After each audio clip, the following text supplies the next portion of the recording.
이 시각 헤드라인 뉴스입니다. 뉴욕 증시는 유로존 국가의 채무 우려가 다시 고조되면서 금융주를 중심으로 큰 폭으로 하락했습니다. 다우지수는 0.79% 내렸습니다. 유럽 주요 증시는 유로존의 1분기 국내 총생산이 예상보다 높은 증가율을 기록했음에도 불구하고 이틀 연속 하락했습니다. 구제 금융을 받은 그리스와 아일랜드, 포르투갈 등의 국가 재정 위기에 대한 불안감이 다시 퍼지면서 금융주가 하락을 주도했습니다. 사는 금융지주가 우리 금융지주 인수와 민영화를 동시에 추진합니다. 사는 금융이 덩치를 키우면서 민영화라는 두 마리 토끼를 한 번에 잡겠다는 의도로 풀이됩니다. 올 들어 처음으로 해외 기업에 대한 의결권 행사 세부 지침을 마련한 국민연금공단이 해외 유수기업의 주주총회에서 일부 사안에 반대 목소리를 내는 등 적극적으로 의결권을 행사하고 있습니다.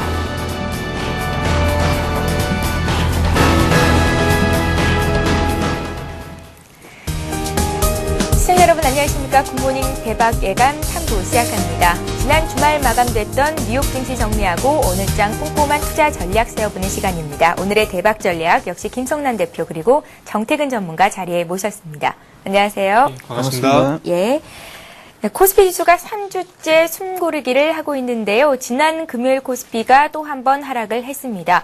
외국인들이 강한 매도를 보여주면서 하락한 건데 그래도 기관 쪽에서는 IT에 대한 강한 순매수를 보여주면서 낙폭은 제한적이었습니다.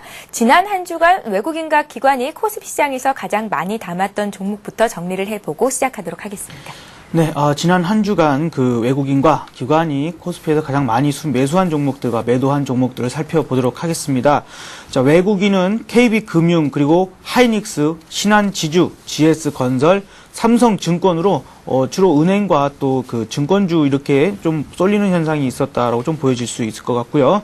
반면에 기관 역시 금요일 장이 어떻게 보면은 IT 전반적으로 전체적으로 크게 상승했다라기보다도 삼성전자 자체가 한 3% 넘게 상승하다 보니까 다른 여타 업종들이 하락을 하더라도 그 하락을 좀 많이 상쇄시킨 분위기가 나오지 않았나 싶었습니다. 근데 역시나 기관이 삼성전자를 가장 많이 순매수를 했고요. 그리고 LG전자, LG디스플레이, 그리고 코세프 200, 그리고 LG를 가장 많이 매수를 했습니다. 역시나 LG그룹주에 대한 사랑이 여전하다라는 것 좀 볼 수 있는 것 같습니다. 반면에 그 매도한 종목들도 한번 살펴보도록 하겠습니다. 자, 외국인은 삼성전자를 가장 많이 순매도하는 형태를 보여줬고요. 그리고 그 외의 종목들은 정말 기존의 주도주였던 현대모비스, 현대차, OCI, LG화학, 그렇죠? 이런 쪽으로 좀 매도가 집중적으로 나왔다는 것 참고할 수 있습니다. 자, 반면에 기관은 하나금융지주, 외환은행에 대한 그 인수가 좀 무산될 수 있다라는 우려감 때문에 금요일시장 같은 경우는 하한가에까지 들어갔었는데요. 역시나 그 기관이 가장 많은 매도를 했습니다. 그리고 KB금융, 기아차, 대림산업, 신한주주에 대해서 가장 많이 매도하는 형태가 나와줬습니다. 예, 이번에는 코스닥 쪽 살펴봅니다. 지난 금요일에 코스닥 지수는 하루 만에 상승 반전하면서 강박권에서 장을 마쳤었는데요. 이제 중소형주도 매기가 들어올 시점이다라고 얘기하는 전문가들이 많습니다. 먼저 지난주 코스닥 시장에서 외국인과 기관이 가장 많이 담았던 종목부터 살펴보겠습니다. 예, 말씀하신 대로 매수 성공 한번 살펴보도록 하겠습니다. 금액 기준으로 봤을 때 외국인 쪽에서 먼저 한번 살펴본다면 CJ 오쇼핑, 네오이즈 게임즈, 멜파스, 시젠, 서울 반도체 순으로 매수를 했고요. 그리고 기관 쪽에서 매수 상위 종목들을 한번 살펴본다면은 CJ ENM, 네페스, STS 반도체, AP 시스템, CJ 오쇼핑 순으로 매수를 했습니다. 최근에 서울 반도체 실적에 관한 그 얘기가 많은데 외국인 쪽에서 순매수 상위에 짓게 된 것이 좀 특징적이라고 봐야 될 것 같고요. 코스닥 시장 잠시 마감 시장도 언급을 해드린다면 외국인과 기관의 매수로 인해서 이틀째 약세를 보이고 있는 코스피와는 달리 하루 만에 반등에 성공하면서 상승 마감을 했습니다. 507.28포인트를 기록을 했고요. 시총 상위주들은 혼조세를 보였습니다.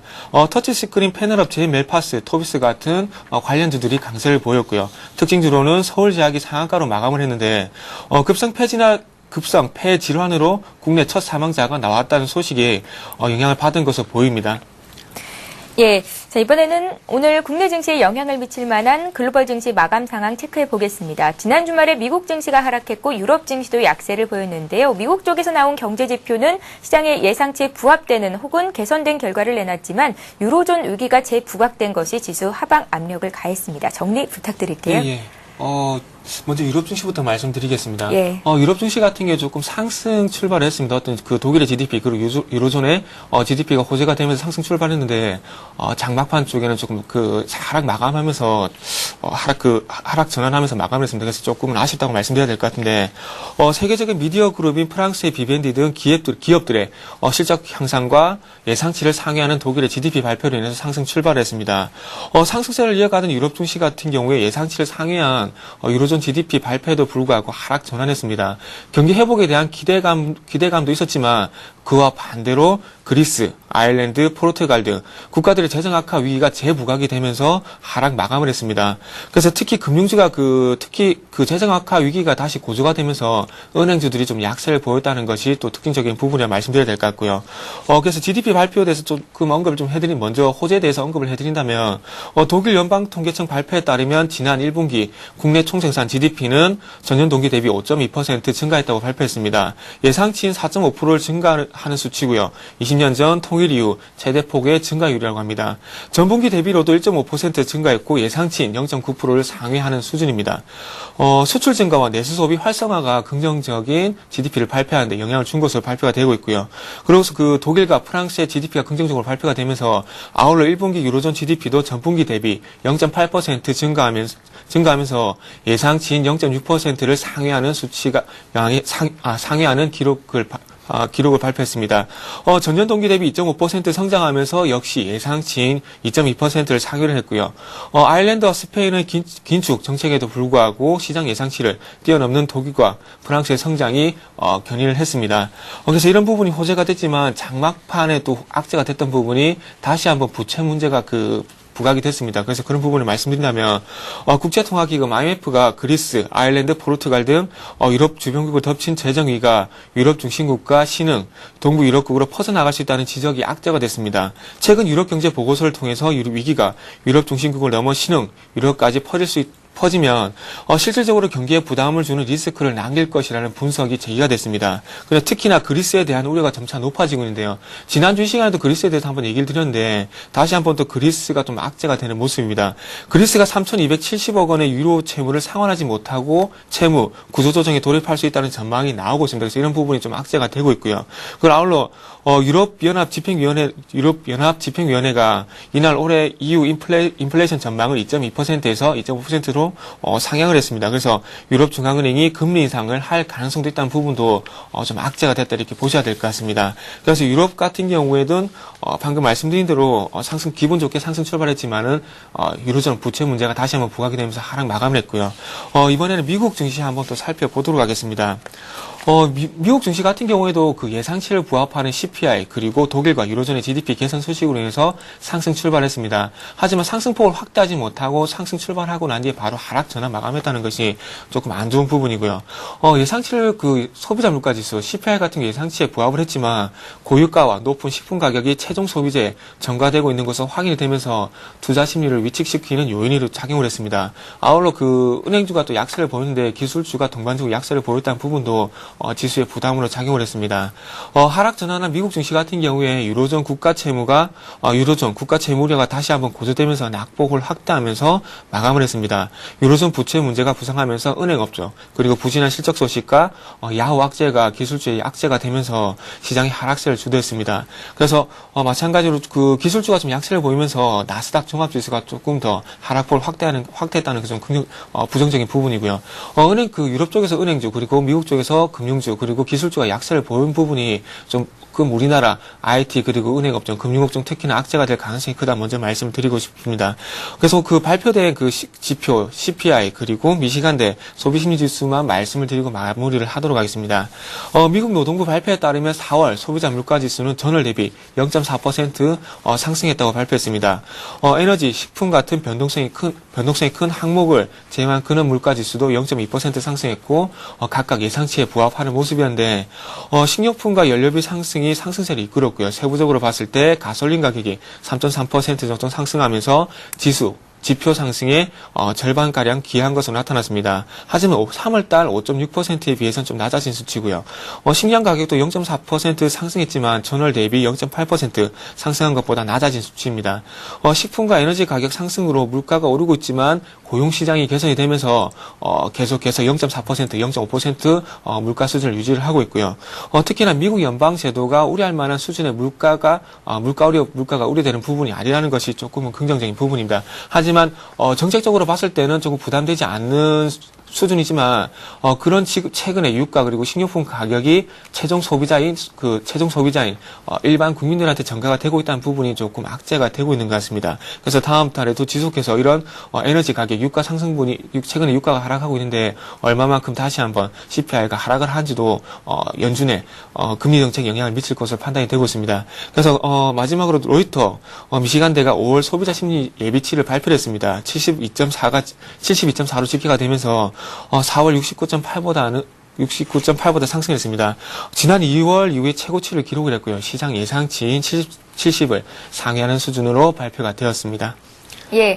자, 이번에는 지난 금요일 마감됐던 아시아와 국내 증시 정리를 해보겠습니다. 일본 증시는 은행주가 약세를 보이면서 이틀째 하락했고, 중국은 인민은행이 은행들의 지급 준비율을 인상시켰다는 소식에도 불구하고 사흘 만에 반등을 했는데요. 여러 가지 추가 긴축에 대한 우려를 불식시켰다라는 판단에서 투자 심리가 호전된 것으로 분석이 됩니다. 먼저 아시아 쪽부터 정리해 주시죠. 네, 방금 말씀 잘 해주신 것처럼 중국 같은 경우에는 이 사흘 만에 또 상승을 했습니다. 한 0.95% 정도 오른 2,871.03%로 좀 마감을 했는데요.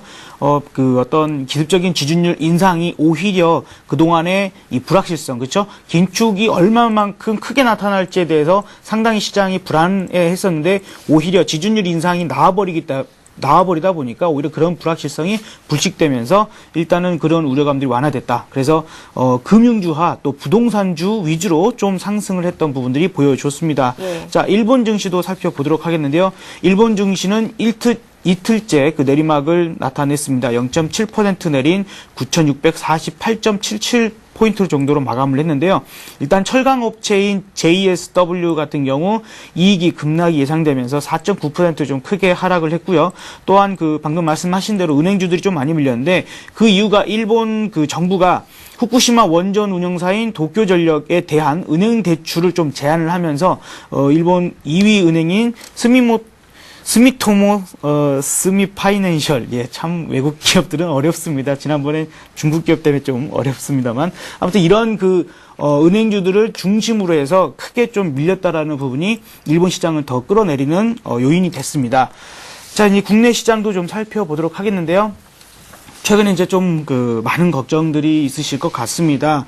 일단은 한 2120포인트에 대한 지지를 한번 확인하자라고 좀 말씀을 드렸었는데, 네. 일단 장중에는 거의 2100포인트 가까이 밀렸다가, 일단은 그 기관의 막판 사자 전환으로 좀 전환되면서 어떤 낙폭을 좀 줄였던 부분들이 있습니다. 역시나 예상대로 금리 동결에 따른 영향은 좀 미비했던 부분이 있었던 것 같고요. 다만 보험주는 좀 약세 흐름을 면치 못했던 것 같습니다. 가장 우려됐던 부분은 지금 외국인들의 매도세가 지속적으로 좀 나오고 있다는 부분이겠죠. 옵션 만기에도 엄청난 그 매도세에 이어서 금요 시장에도 한 6천억이 넘는 매도세가 나왔고, 프로그램 쪽에서도 4천억이 넘는 그러한 그 매도 우위를 보이면서 이 수급적인 부분이 상당히 꼬인 게 아닌가라는 좀 그러한 시장의 우려도 상당히 컸습니다.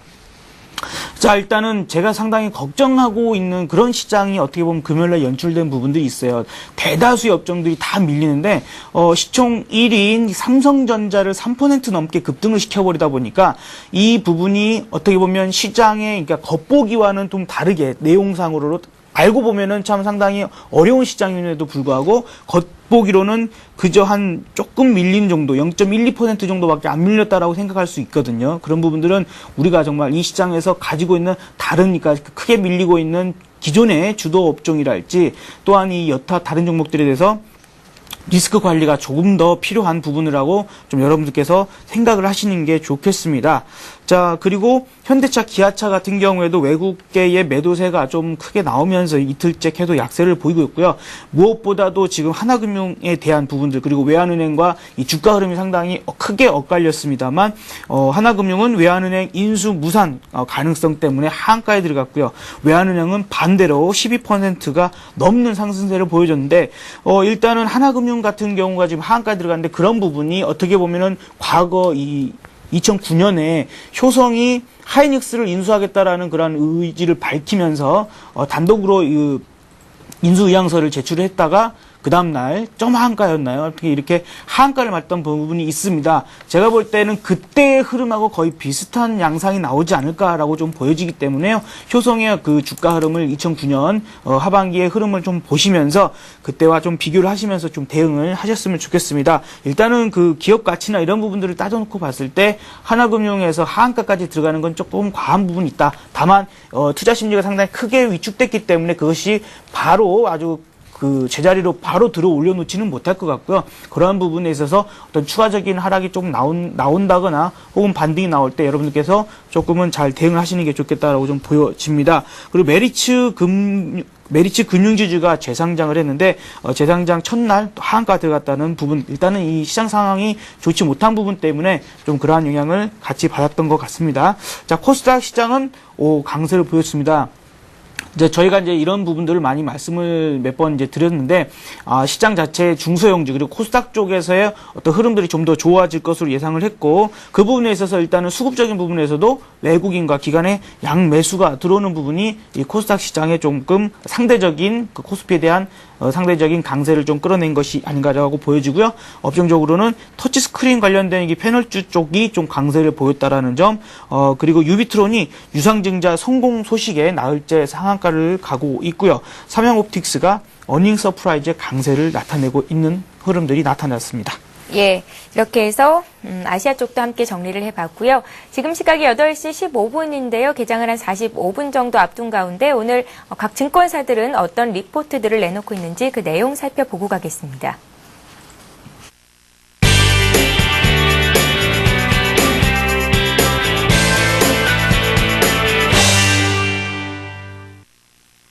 예, 이 시각 각 증권사 리포트 내용 살펴봅니다. 오늘은 동양종금증권의 의견부터 보겠습니다. 5월 이후 글로벌 자산 가격들이 하락세를 면치 못하고 있습니다. 단 달러만이 꿋꿋하게 상승세를 유지하고 있는데요. 이에 신한금융투자는 금주 예정된 EU 재무장관 회담과 미국 주택경기지표 발표의 결과에 주목해야 한다고 조언했습니다. 또 현 시장은 반등에 대한 기대보다는 기다림의 지혜가 필요한 시점으로 보수적인 관점을 유지해보자라고 의견을 내놨습니다. KTB투자증권은 위험자산에 대한 경계 심리가 점진적으로 둔화될 것이라고 예상했는데요. 이에 시장이 추가 조정 시 저점 매수 구간에 진입하게 될 것이라고 밝혔습니다. 2차 양적 완화 종료에 따른 글로벌 유동성 축소 우려와 선진국 경기 회복 속도 둔화에 대한 우려로 글로벌 주식시장이 약세를 나타내고 있습니다. 우리투자증권은 하지만 2차 양적 완화 종료에 따른 시장의 우려가 상당 부분 반영돼 현 시장이 주식 매수의 적기라고 밝혔습니다. 이에 지수 상승 시 기존 주도주인 화학, 정유의 비중 확대가 필요하다는 바람직하다는 의견을 내놨습니다. 동부증권은 저점에서 주도주를 발굴해서 고점까지 들고 가는 방법을 4가지 국면으로 제시했는데요.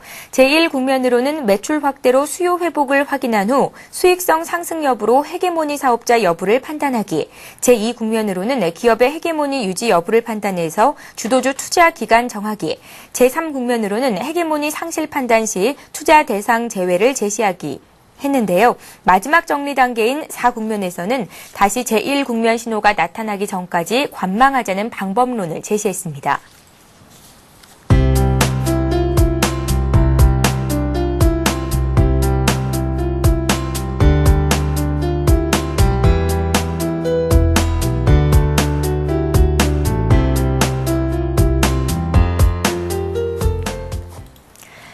예, 오늘은 신영증권의 의견 자세히 보겠습니다. 청담 지점의 정광익 대리 전화로 연결합니다. 안녕하세요. 예, 안녕하세요. 정광익입니다. 예, 오늘 투자 의견 어떻게 내놓고 있는지 업종별로 좀 자세히 봐주십시오. 예, 알겠습니다. 일단은 제목은 원자재 하락 이후의 대안이라는 제목으로 발표를 좀 드리겠습니다. 최근에 원자재 가격 하락에는 여러 가지 이유가 따라다니는데요. 일단은 첫 번째로는 원자재 가격 급등, 특히 유가 상승이 임계치를 넘어서면서 실질 소비를 위축시키기 시작했다는 진단이 있고요. 그리고 두 번째로는 인도나 중국 등이 예상보다 긴축을 장기화한 까닭에 원자재 수요가 줄어들 것이라는 분석이 있습니다. 그리고 마지막으로는 2차 양적 완화 종료를 앞두고 유동성 확장을 더 이상 기대할 수 없고 연준이 출구 전략을 단행할 것이라는 사실을 받아들이면서 원자재 시장에서 투기 자금이 빠져나가기 시작했다는 전망도 원자재 가격 하락을 하고 있는 이유 중에 하나라고 보고 있습니다. 최근 이러한 원자재 가격의 하락이 전체 증시에 부정적일 수 있다는 우려를 낳고 있는데요. 일단 그동안 자산시장은 풍부한 유동성을 등에 업고 위험자산 선호에 좀 취해 있었다고 볼 수 있습니다. 그리고 원자재 가격 상승으로 인해서 수혜를 받아왔던 정유, 화학, 자동차 등 시가총액 비중이나 이익 비중이 크게 높아지는 사실과 연관되어 있기 때문에 당연히 이들 섹터의 이익 비중이나 시가총액 비중 하락은 불가피하고 이것은 전체 증시의 조정을 수반할 수밖에 없다고 이렇게 생각이 됩니다. 그럼 이 시점에서 원자재 가격 하락으로 인해서 3분기 강세장 전망을 폐기해야 되는가를 갖다 한번 생각을 해보겠습니다. 우선 최근 원자재 가격 하락이 2008년도와 같은 심각한 경기 침체를 반영한다고 보지는 않습니다. 2008년과 같은 서브프라임 위험이 있는 것도 아니고요. 글로벌 중심인 미국과 중국 경제가 상당히 건실하다고 생각되기 때문입니다. 미국 경제는 경제 성장의 속도의 문제이지 방향성 측면에서는 분명히 우상향하겠다고 보고 있고요. 중국은 성장 속도 조절을 하고 있지만 그것이 버블 붕괴를 논할 단계는 아니라는 판단입니다. 물론 미국과 중국이 건재하다고 해도 글로벌 측면에서 보면 리스크가 전혀 없는 것은 아닙니다. 유럽 피그스 문제는 추가 규제 금융과 채무 조정의 기로에 서 있고요. 2차 양적 완화 종료 전에 글로벌 안전사상 선호 현상이 이어지고 그리고 그러한 과정에서 피그스의 위기 돌출 가능성은 계속 시장의 불안 요인이라고 보여집니다. 하지만 이마저도 작년 5월 이후에 전개되었던 상황은 좀 다를 거라고 예상이 되는데요. 작년 5월 이후에 미국 경기 선행 지수는 계속 하락하고 있고 실업률은 10%를 바라볼 정도로 높은 수준에 머물러 있었습니다. 그 당시 디플레이션 우려로 인해서 기업들은 투자를 하지 않고 현금을 깔고 앉아있던 시절이었는데 반대로 지금은 경기가 좀 반전이 되고 있고요. 실업률은 하락하고 있고 마이크로소프트의 스카이프 인수에서 보듯이 기업들은 투자를 저울질하고 있는 상황입니다. 또 시가총액 비중이나 이익 비중이 높아진 원자재 관련 섹터의 주도력 악화 역시 전체 증시의 하락을 의미하지는 않는다고 보고 있습니다. 여기서 다시 한번 원자재 가격 하락의 원인을 생각을 해보면은요. 그동안 원자재 가격의 상승은 달러 약세의 전형적인 반대급부였습니다. 특히 2000년대 들어의 달러 약세와 원자재 가격 상승은 정확하게 비례할 정도로 설명력이 높은데요. 달러 약세는 미국의 유동성 확장 정책을 반영하는 것으로도 볼 수 있지만 미국 경제의 펀더멘털을 그대로 반영하는 거울이라고도 볼 수 있습니다. 최근 미국의 1분기 GDP 성장률이 예상 밖으로 1%대로 주저앉으면서 달러 약세가 심화되었는데요. 2분기 이후에는 다시 3%대로 회복할 것으로 예상이 됩니다. 원자재 가격 하락의 원인이었던 달러 강세 이면에는 미국 경기 회복이 존재하는데 2008년도처럼 글로벌 경기가 침체되는 과정에서 달러화가 강세를 보이고 원자재 가격이 급락했던 때와는 좀 다르다고 봅니다. 원자재 관련 수혜주의 탄력이 둔화되었다고 해도 이를 상쇄할 만한 동력이 있다고 보는데요. 2008년과 달리 미국 경기 회복이 뒷받침되는 달러 강세에 의한 원자재 가격 하락은 시장 주도주를 원자재 수혜주에서 미국 경기 의존도가 높은 IT 종목 등으로 무게중심을 이동시킬 수 있는 계기가 될 수 있다고 봅니다. 원자재 수혜주의 이익 및 시가총액 비중이 급등한 데에 비해서 IT 업종의 이익 및 시가총액 비중은 지속적으로 하락을 했습니다. 물론 지금 비록 피익스 문제가 일시적으로 불거진다고 해도 이것은 그동안 많이 올랐던 원자재 상승 수혜주가 부담을 해야 할 몫이지 그동안 많이 빠졌던 IT주가 부담해야 될 몫은 아니라고 보여집니다. 아울러 원자재 가격의 하락은 한국의 하반기 물가 상승률을 4% 이하로 끌어내리는 촉매제가 될 수 있습니다. 그동안 원화 강세, 금리 인상, 그리고 농산물 가격 조정 등을 고려할 때 한국의 CPI, 즉 소비자 물가 지수는 4% 이하로 하락할 가능성이 있다고 보여집니다. 4% 이하의 물가 상승률에서는 내수주가 상대적으로 강세를 보이는데 이것은 증시에서 내수주의 이익 및 시가총액 비중이 높아지는 계기가 될 수 있다는 판단입니다. 정광익 대리님. 네. 그러니까 원자재 투기 수요가 줄면서 증시에 전체적인 부정적인 영향을 주겠지만 그래도 IT주가 대안으로 떠오를 수 있겠다라는 말씀으로 정리를 해보면 될까요? 예, 맞습니다. 예, 잘 알겠습니다. 예, 감사합니다. 오늘 신영증권 청담지점의 정광익 대리와 함께했습니다. 고맙습니다. 예, 감사합니다.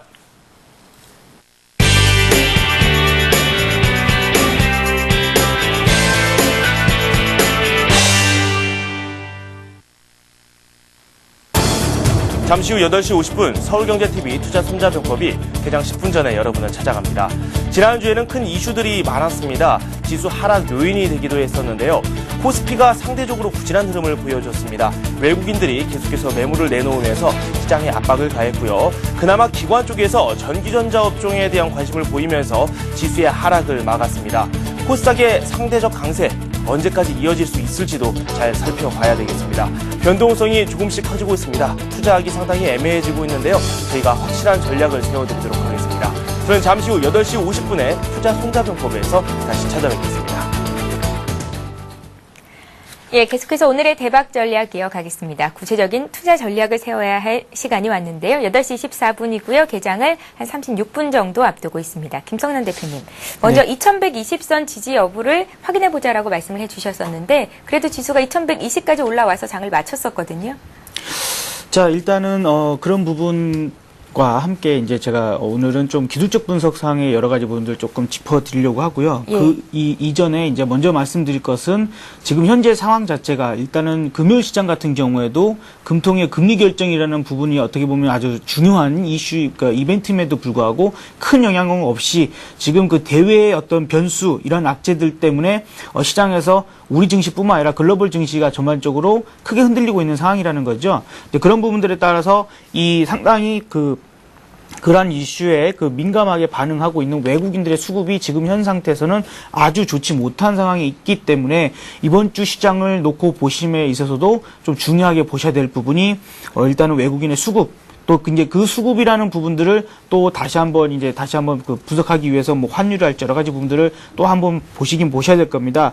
일단은 근데 이제 지금 그 유로존의 재무장관 회의가 이제 곧 있지 않습니까? 이제 그 부분으로 인해서 그리스랄지 일단 유로존의 어떤 그 문제가 될 수 있는 여러 가지 부분들을 어떻게 해결을 할 것인가라는 그런 모색적인 부분들을 우리가 확인을 해야 될 것이고요. 그 다음에 지금 미국의 국채 발행 한도가 일단은 오늘 정도로 지금 한도가 꽉 차는 정도로 제가 알고 있습니다. 그래서 이 부분을 지금 공화당과 민주당이 지금 첨예하게 어떤 정치적인 싸움이 아니라 정말 그 어떤 세계 글로벌 증시나 여러 가지 그 시장을 위해서 조금은 빨리 해결해 줬으면 좋겠다라는 생각이 드는데요.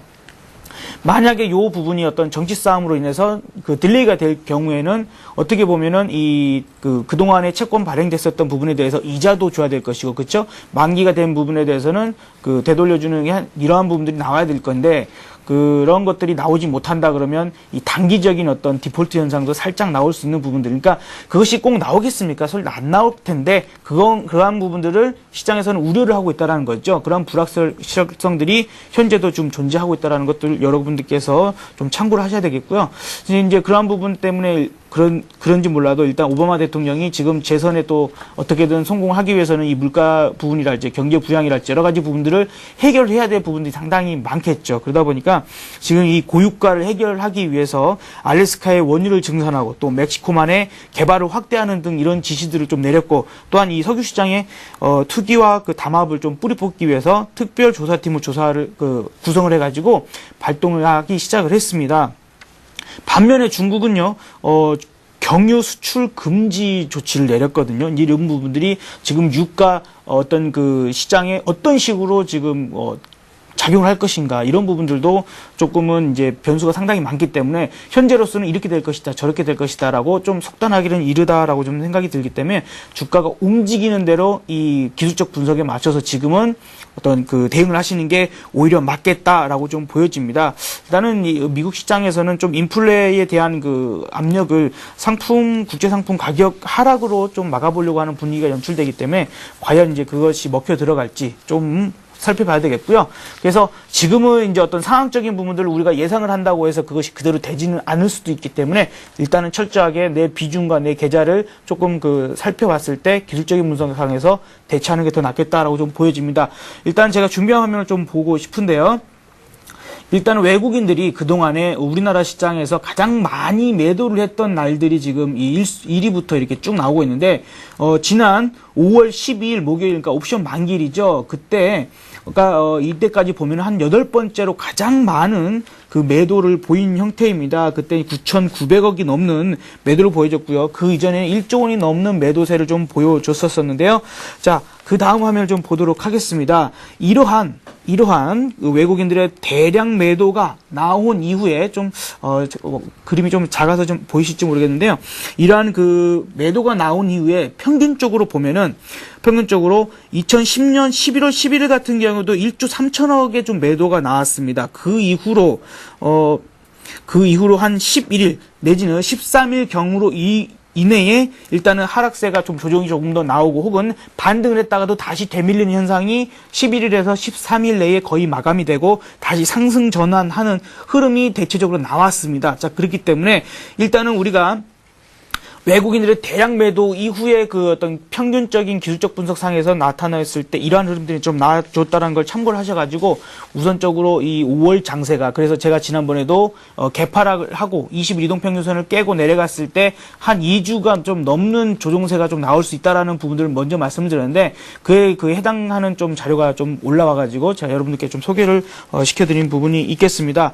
그런 부분들 때문에 일단은 지금 장세는 조금 재미가 없는 장세로 좀 넘어갈 확률이 많겠고요. 방금 이제 아까 말씀해 주셨다시피 2120포인트가 지금 장중으로는 그러니까 종가상으로는 올려놨습니다만 일단 오늘 시장도 그렇게 썩 좋지 못하는 흐름이 나올 것으로 예상되기 때문에 2070포인트 정도까지는 좀 여러분께 열어놓고 좀 대응을 하시는 게 좋겠다. 자, 그러한 부분에 있어서 좀 대안이 될 수 있는 부분이 코스닥 시장이 상당히 좀 더 강하죠. 요거 하나만 더 보여주시겠습니까? 제 화면을 보여주시면 이 소형주의 단기 이익 모멘텀 회복세가 조금 두드러지는 부분들이 이제 좀 참고적으로 나올 수 있는 부분이 있겠는데요.